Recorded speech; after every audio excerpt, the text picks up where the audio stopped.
to the Justin Henry Show, first ever Justin Henry Show. And yeah, we're going to be talking a lot about NFL sports betting. Make sure you subscribe. If you are not subscribed to the Justin Henry Show, the Justin Henry channel is going to be daily content, bringing you news, man, bringing you guys also some experts in the field. Try to get some players on here at some point, but man, it's going to be exciting. I can't wait to show y'all just my whole mind, man. Everything that goes on here. NFL is about to start up. Fantasy football is here. So I got a lot to talk about, man, and we go into different segments on the show. So I'll start about breaking news, just what's going on either in training camp, in the day. If there's any news that came out in the NFL or NBA, that's mostly what we're going to stick to on the show. But any topics that come on about those two specific things, NFL or NBA, we're going to cover it in detail. I'm going to talk about it, give you guys some insight, analysis, whether it can help you make some money in fantasy or sports betting. You name it, that's the goal, bro. The goal is to get you whatever information y'all need. So I'm going to talk about that. We're going to dive into fantasy football at times, fantasy basketball, daily fantasy sports. So we'll keep a fantasy tone. I'll probably have an expert on, somebody else that can go back and forth with me, debate player topics, just you name it, values, find you guys some breakouts, fades, sleepers, at whatever, sport it's going to be, whether it's daily fantasy, your head-to-head leagues, home leagues, whatever it is, man. So, and then we'll talk about sports betting, of course, too. So, you guys want to make some money. I'm going to look at some over-unders, some season totals, team predictions, Super Bowl stuff, man. I'll get you guys paid. So the whole kit and caboodle, it's all coming your way, man. I'm excited for this thing, man. And then lastly, I'll answer questions too. Like, I want to make sure I'm tapping in with you guys. It won't always be a live show. So I'll have a question segment at the end, kind of a mailbag type thing. I'll go through some of the most commonly asked questions on TikTok, Twitter, YouTube, whatever it is, and answer them at the very end. So I'll take time to do that. But first, we got to get into the segment.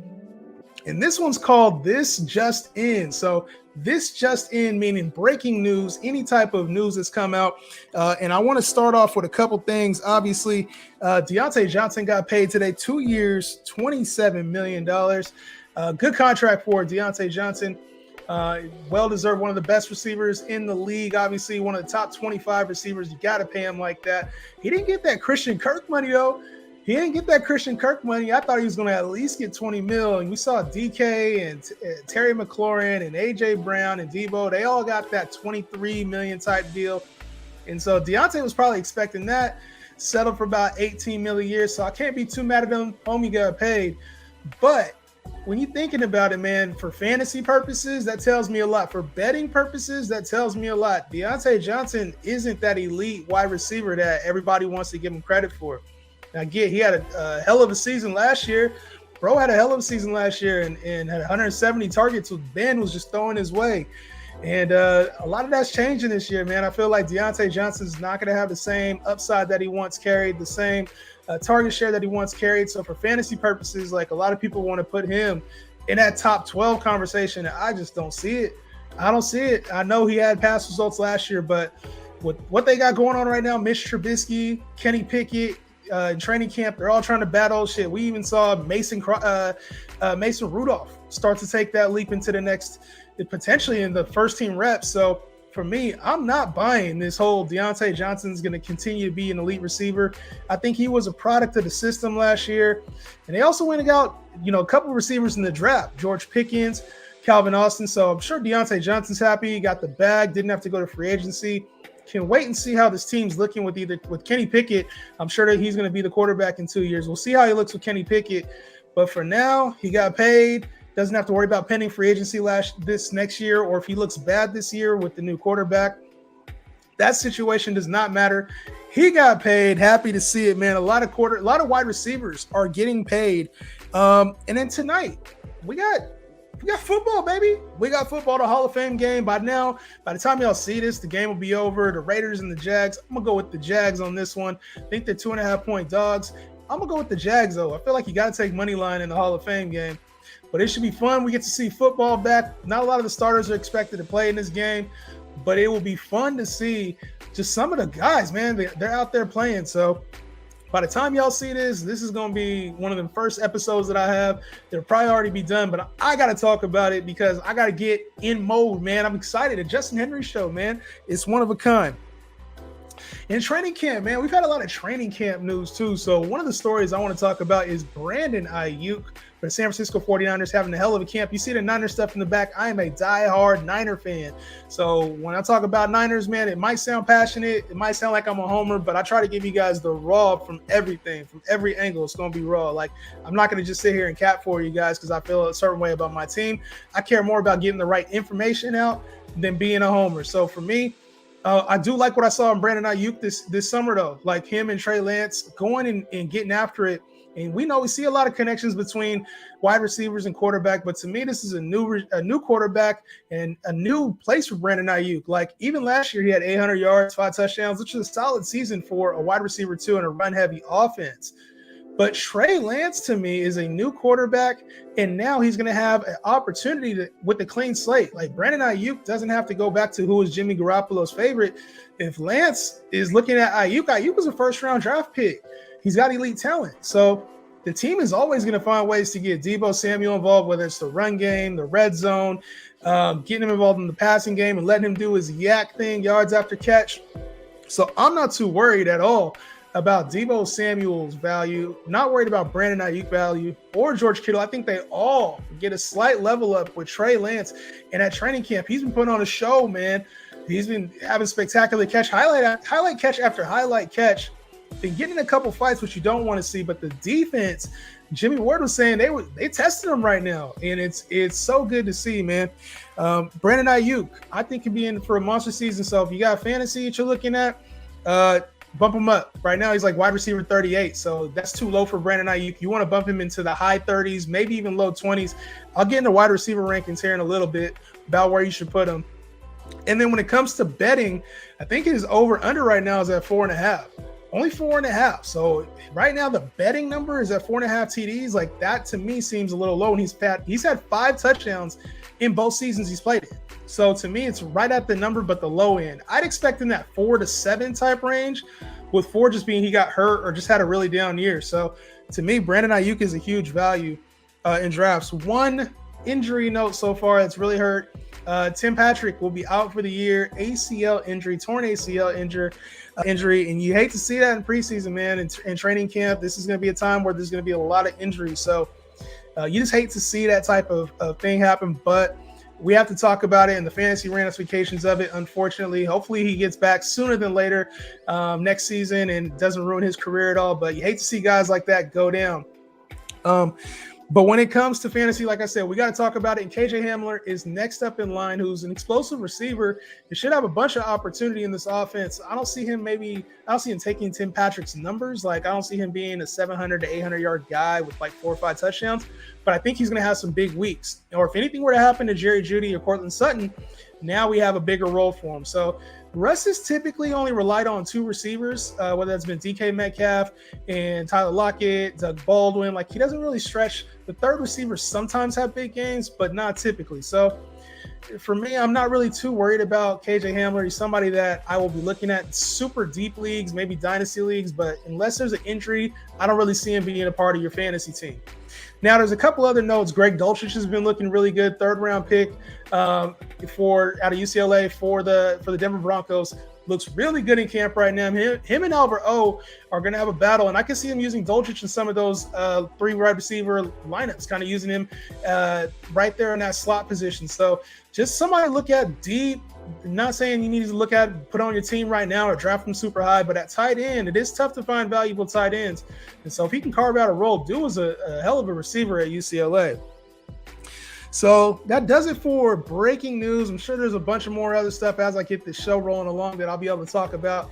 But for now, that's it. And so next up, we're going to go to a section I call the Zero RB Podcast. So this is going to be the Zero RB Pod, where I talk about fantasy football, but for a long period of time. So it's almost going to seem like another segment. I'll probably carve this out, put it on YouTube. It'll be its own little segment, but it's called a Zero RB Pod. And so I'm going to talk fantasy football with an expert, have him come into the show right here. And so one of the first things I want to do is talk today, without having an expert in there, I'm going to have myself in and talk about fantasy football value at the wide receiver position.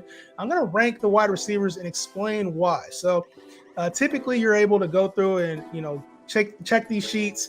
But I'm going to go ahead and give you guys my cheat sheet and share what I'm thinking, man, because at the end of the day, receivers are a tough position, but it's also deep. You got to know who to draft, who not to draft. And so here we go. I've actually got these in tiers, so you can see the tiers, and this is a fluid list, so I might even change them right here on the show. But this list right here, Cooper Kupp, Justin Jefferson are the elite of the elite. I think Cooper Kupp by far is the wide receiver one that you want to have. Justin Jefferson, close two though. Like he's a close two. It's not like it's this big thing where I got Justin Jefferson so far behind Cooper Kupp. Cooper Kupp is just more elite. He had 100 points more than Justin Jefferson last year. I think the floor is safer. The connection is there, and he has the better quarterback. So when I look at Stafford versus Kirk Cousins, the upside is just so much higher with Stafford. I think if they were like to switch roles and Justin Jefferson was on the Rams, Cooper Kupp was on the Vikings, I would have these guys flip. But the connection is there. Cooper Kupp, Matt Stafford, got to put him at number one. Number two, Justin Jefferson. Justin Jefferson has to be up there at the number two spot. They have a new war coordinator, the Rams' old offense, so they're about to get lit over there. And I can see him having a really big season. He had 1,600 yards last year, so an increase on that doesn't shock me. I can see him having more receptions as well. Now here's where things start to get a little tricky. I got Devontae Adams, Stephon Diggs, and then Jamar Chase. So to me, when I'm talking about like how do I see Devontae Adams? Devontae Adams and Derek Carr have this real relationship. Like there's obviously going back to college, they played at Fresno State together. They are going to put together a good season. Now, Derek Carr also force feeds his number one receiver heavily. We saw it with Darren Waller. We've seen it with Hunter Renfrow. Shit, we even saw it with Nelson Aguilar. So just know that that's there, and they have that potential. So I'm not really worried about Devontae Adams. I can see him being a true threat in Josh McDaniels' offense too. Like I can just see big things out of Derek Carr and Devontae Adams. So he's my number three. Number four is Stephon Diggs, who's finished as the wide receiver 3 and wide receiver 7, respectively. Last year was considered a down year for Stephon Diggs, and he still produced wide receiver number 7 numbers. So to me, Stephon Diggs has a locked-in role with Josh Allen. Bye to Emmanuel Sanders, bye to Cole Beasley. So there's even more room for Stephon Diggs to have a really good season. Gabe Davis is there. Isaiah McKenzie's in the slot now. Duke Johnson's in the backfield. And, of course, Dawson Knox is always going to be a playmaker there for him. Jamison Crowder's involved. So there's some other targets away, but I'm still rocking with Diggs on this one. I feel like Diggs is still going to be the go-to guy for this offense. Jamar Chase down there at 5, and now this is where a lot of people put him at 3 for his season he had last year. I get it. If you want to put him there, that's fine. I just feel like his floor is potentially lower, even though his ceiling is probably higher than Stephon Diggs and Devontae Adams. I feel like Jamar Chase's floor is a little bit lower than those two guys. So I got him at 5 right now. And then CeeDee Lamb, I feel like he has next. And so this is a little bit of a precursor move. This is me expecting him to be much better than he was last year with Amari Cooper gone. He's going to have to perform well against top coverage, against double teams. He's going to see it all this year, but he's in his 3rd year, which is when wide receivers typically break out. So for me, I'm looking at CeeDee Lamb. I think he's a huge value down there. And a good old Mike Evans. Like Mike Evans to me, Mike Evans is always going to be a dog, and he's in that offense right now. I had him a little bit higher, had to move him lower because of, the signings. Julio Jones is there now, Kyle Rudolph, Chris Godwin's healthy. Obviously, Russell Gage is a part of the offense, so I wanted to make sure I had him in there. I had him a little bit projected for a little bit higher, but I think the floor is what you're drafting here. 1,000 yards, 10 touchdowns seems like a lock. 75 catches. I feel like you can't get any lower than that with Mike Evans. He'll probably lead the league in touchdowns. So I love what Mike Evans brings to the table. I've always been a big Mike Evans guy. This, to me, is the right spot to put him. Now, the next tier, so that's the first tier. Those are the guys I feel like are locked in. The next tier is where I start to get, okay, there's some question marks about their production, their potential, but I feel really good about drafting them as my wide receiver 1 or maybe my wide receiver 2, depending on where they get drafted at. The first one, Deebo Samuel, who is back to his roles, now signed with the Niners. I see him having a repeat of last year, maybe a little bit less when it comes to receiving yards and a little bit less when it comes to rushing yards. The Niners were running them like 5 to 8 times every single game over the second half of last year. So if Elijah Mitchell is healthy, Tyrion Davis-Price comes in there, Jeff Wilson's healthy now. I'm not sure they'll have to lean on him as much, but I do think he'll still see about 3 to 5 carries in the rushing game, which is what you want to see. But Deebo Samuel, to me, does have a little bit more downside.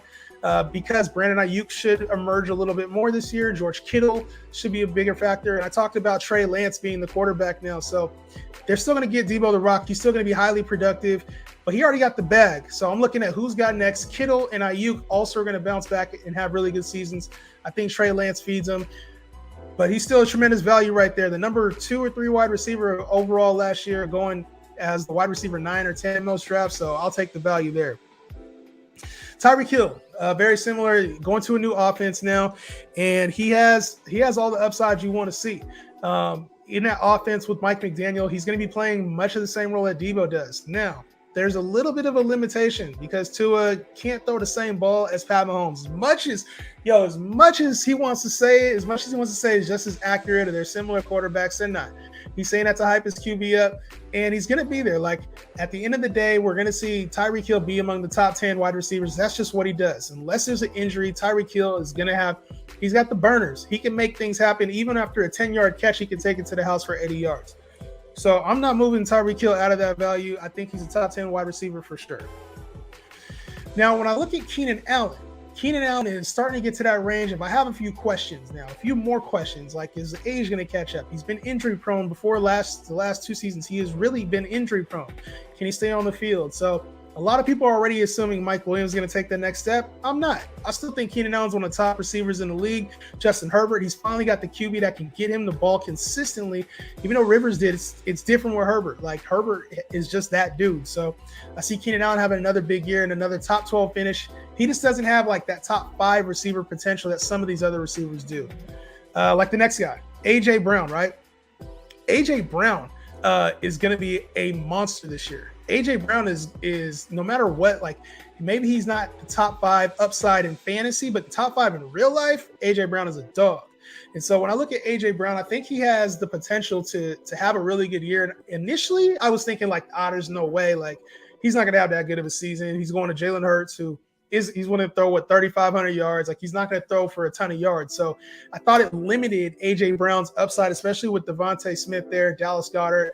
And then they lean on the run game too. Miles Sanders, Kenny Gainwell, Boston Scott. So there's a lot of different options there with that team. And so for me, I was thinking, all right, A.J. Brown is good, but is he better than some of those other guys? I see his floor just being a little bit lower, but even on the Titans team, A.J. Brown was a top 10 receiver, so we might be discounting him too much. Give me him at number 11, though. I feel like it's a good spot for him.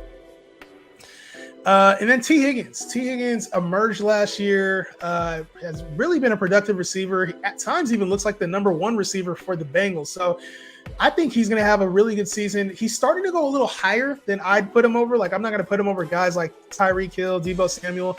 I feel like the fantasy community is starting to realize that he's really a good talent. 1,000 yards, 6 touchdowns in 11 games. Like, he had a really productive season. So I think T. Higgins is a really good receiver, starting to get out of my price range, though. So just be careful with T. Higgins.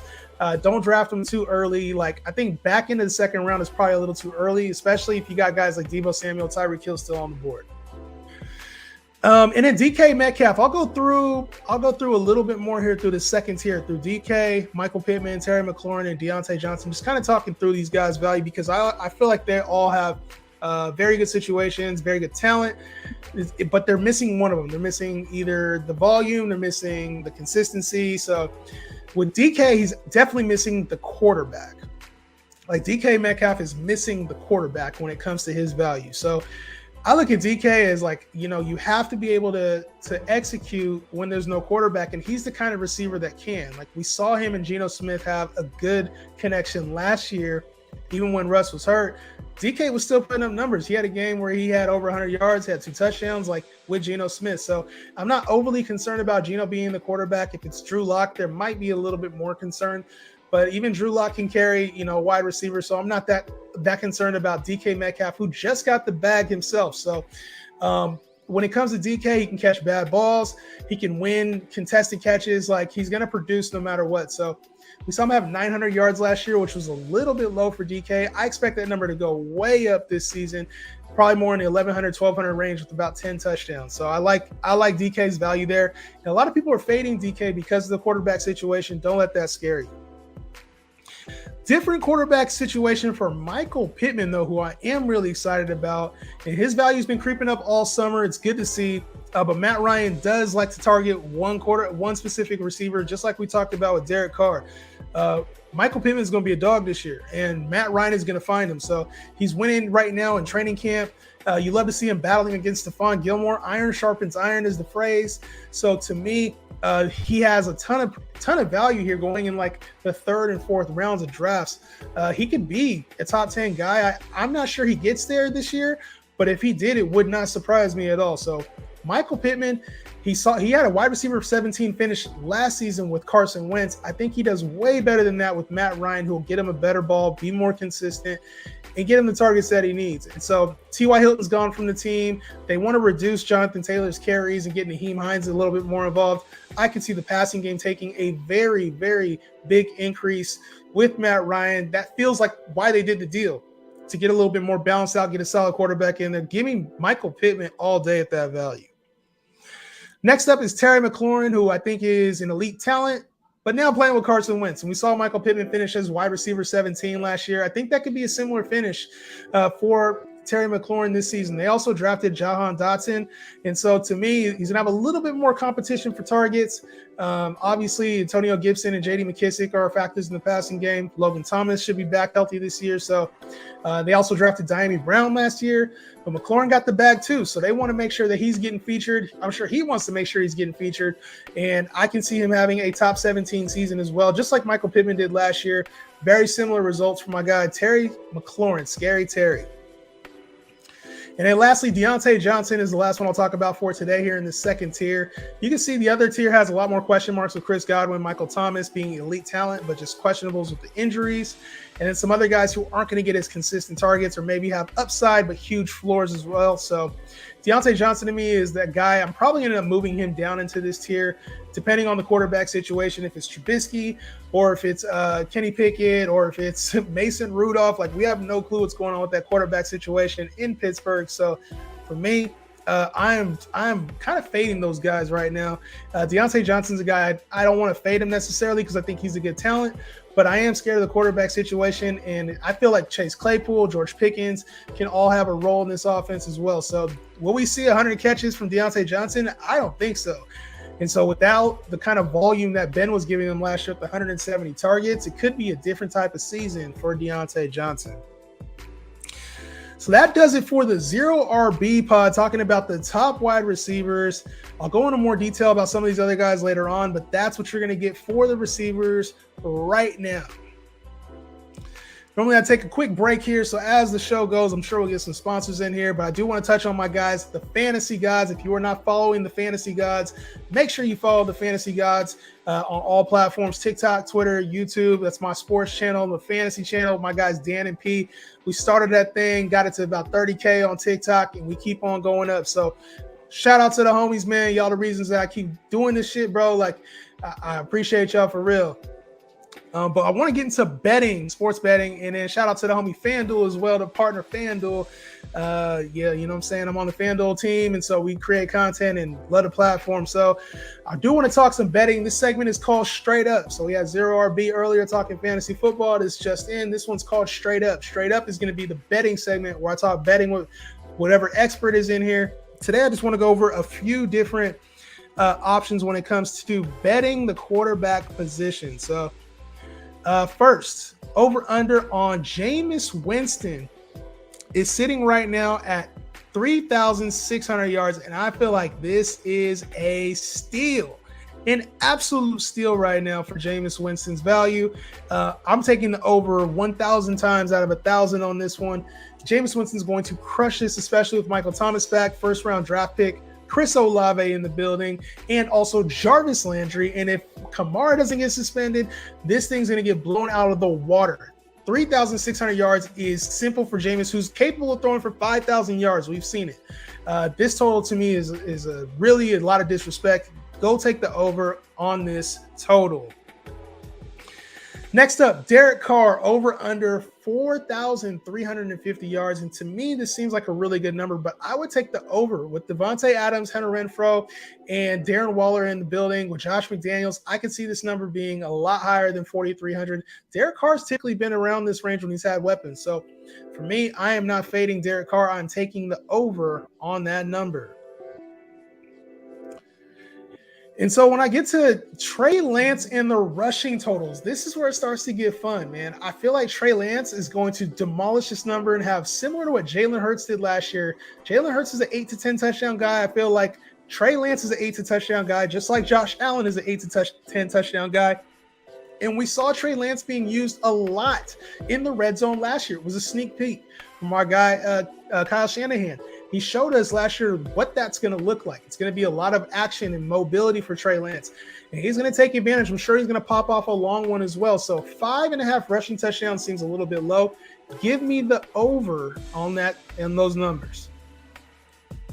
And then most passing yards for the season, there's a player here that I really like that a lot of people are fading. Patrick Mahomes right now is sitting at plus 800.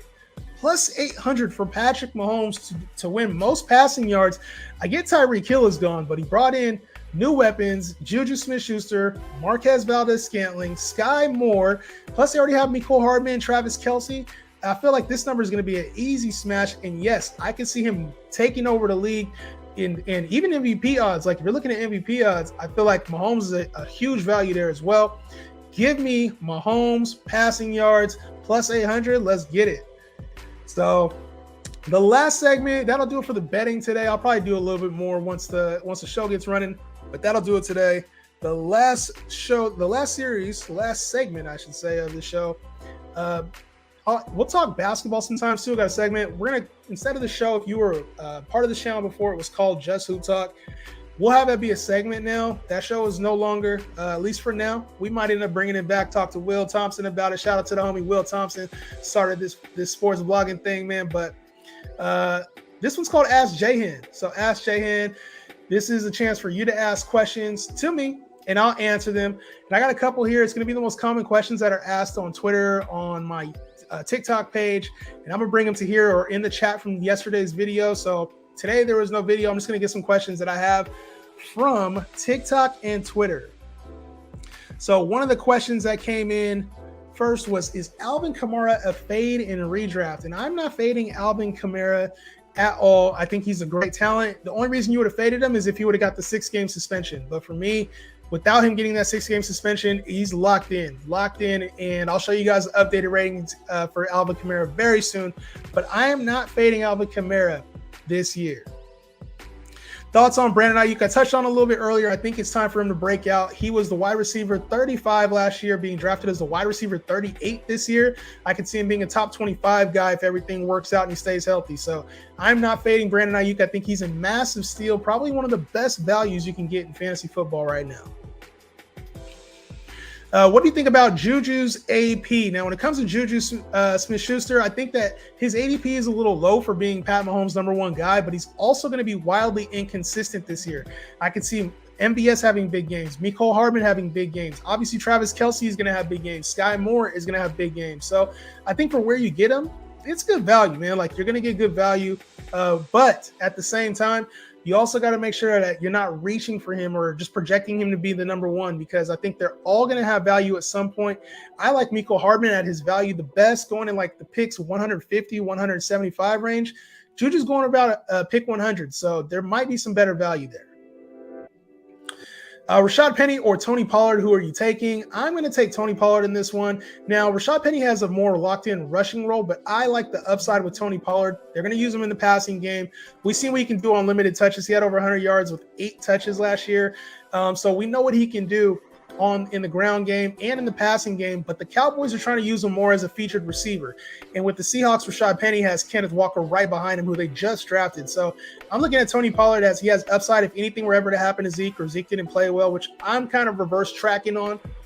I'm reverse tracking on that like all the way. I feel like I've been wild disrespectful to Zeke. I'm not taking him like second round or nothing in drafts, but I feel like we should be expecting a little bit more. He's been a top 10 receiver every year, or top 10 running back every year of his career. Like, I got to stop fading Zeke, and I got to start taking him. But Tony Pollard is going to have standalone value in the passing game. I can see him using them like J.D. McKissick, Naheem Hines, that pass catching back. So just don't fade him too heavy. And then last question, why are you fading Austin Ekeler? Austin Ekeler is a fade to me because I feel like he's going to get the red zone work taken away. The team is going to reduce their workload and try to keep him healthy for this Super Bowl run. The Chargers, a lot of people think they can reach the Super Bowl, especially with what they've done on defense. And I can see this team protecting Austin Ekeler a little bit more than they did last year. Down the stretch, when the team was trying to win games, he was a little banged up. He wasn't able to be 100%. So they brought in Isaiah Spiller, who could take some of that punishment, could be more of a downhill guy in the red zone. That's why I'm fading Austin Ekeler this year. I don't have him as a top 5 guy. I have him as a top 10 running back.